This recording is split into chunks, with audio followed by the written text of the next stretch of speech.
আস্ত উত্তরাত্তরের জায়গার উপর ছাড়ে দিল। ইমানের পরীক্ষা কত কঠিন। তিনি শহীদ হয়ে গেলেন। বাকি রইল কে? হযরত খুবাইব রাদিয়াল্লাহু তাআলা আনহু। হযরত খুবাইব রাদিয়াল্লাহু তাআলা আনহু বলেন, খুবাইব, তোমাকে জেলের মধ্যে আটক রাখবো, তোমাকে কিছুদিন পর মুক্তি দেব, তুমি ঈমান ছেড়ে দাও। খুবাইব রাদিয়াল্লাহু তাআলা আনহু বললেন, অসম্ভব ব্যাপার, ঈমান ছাড়তে পারবো না, ঈমান ভিতরে জায়গা করে নিয়েছে। ঈমান কখনো ছাড়ার জিনিস নয়, এটা ছাড়ার জন্য ঈমান গ্রহণ করি নাই। তো কি করবা? শহীদ করলে করতে পারো, কিন্তু তোমরা আমাদের সাথে ধোঁকাবাজি করেছ। তারা হযরত খুবাইব রাদিয়াল্লাহু তাআলা আনহুকে শুকরের গোশত খাওয়ার জন্য দিলেন। হযরত খুবাইব রাদিয়াল্লাহু তাআলা শুকরের গোশত খাইলেন না। তারা জেলখানার ভিতরে হযরত খুবাইব রাদিয়াল্লাহু তাআলা আনহুকে আটক করে রাখলেন দীর্ঘদিন। আজকে তাদের ফাঁসির সিদ্ধান্ত, খুবাইবকে ফাঁসি দেওয়া হবে। দীর্ঘদিন আটক রাখার পরে হযরত দেখতেছেন হযরত খুবাইবকে কোনো খাদ্য দিচ্ছে না, কিন্তু খুবাইব কি খাইয়া বাঁচে? খুবাইবকে জিজ্ঞেস করা হইল, খুবাইব, তুমি জেলখানার মধ্যে কি খাইয়া বাঁচতেছ? হযরত খুবাইব রাদিয়াল্লাহু তাআলা উত্তর দিলেন, ইউতাইমুনি রাব্বি ওয়া ইয়াসকিনি, আমার রব আমাকে খাওয়ান, আমার রব আমাকে পান করান। কি?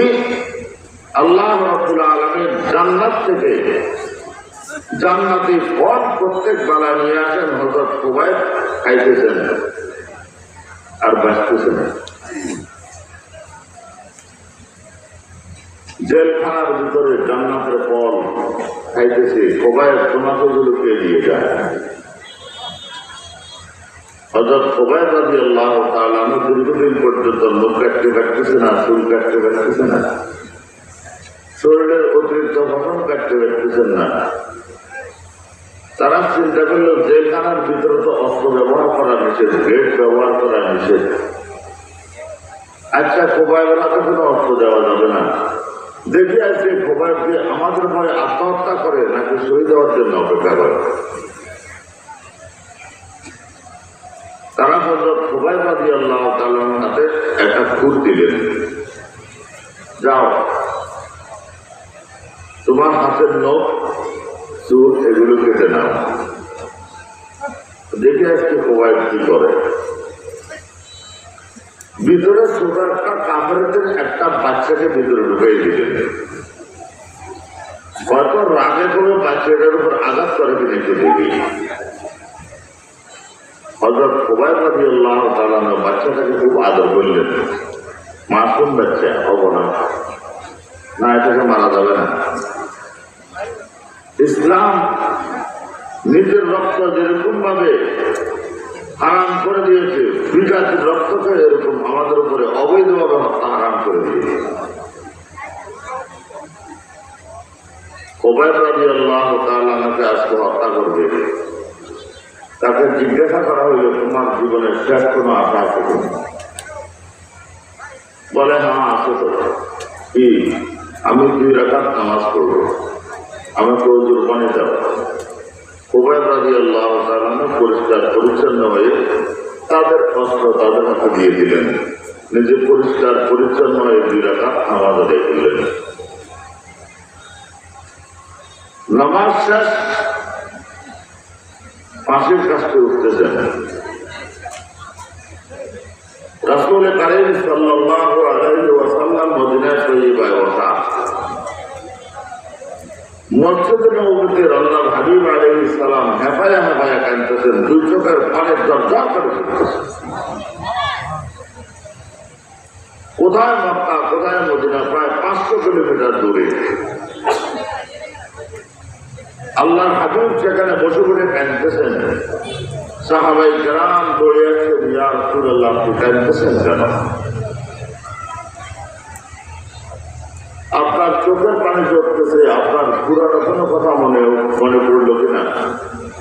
কেন কাঁদতেছেন আপনি?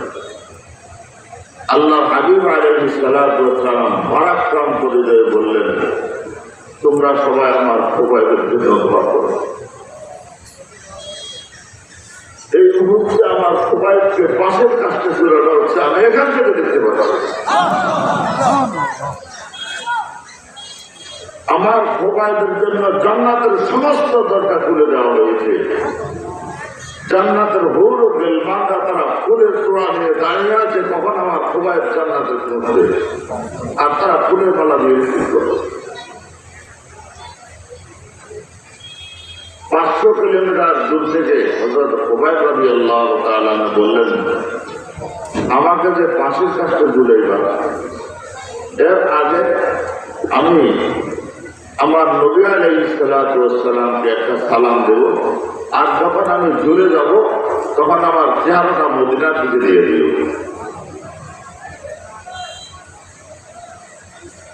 খোবাইব রাদিয়াল্লাহু তাআলা পাশের কাছে ঝুলার আগে হঠাৎ করে বলে ফেললেন, আসসালাতু ওয়াসসালামু আলাইকা ইয়া রাসূলুল্লাহ। ওগো আল্লাহর হাবিব, যতদিন মদিনায় ছিলাম আমি ছিলাম আপনার সামনে, আপনি ছিলেন আমার সামনে।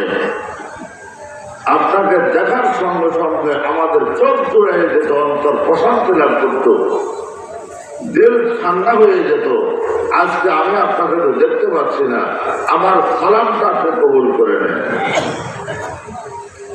রাসূল কারীম সাল্লাল্লাহু আলাইহি ওয়াসাল্লাম মদিনায় তৈয়বা থেকে আওয়াজ দিয়ে বললেন, ওয়া আলাইকুমুস সালাম ইয়া খোবাইব।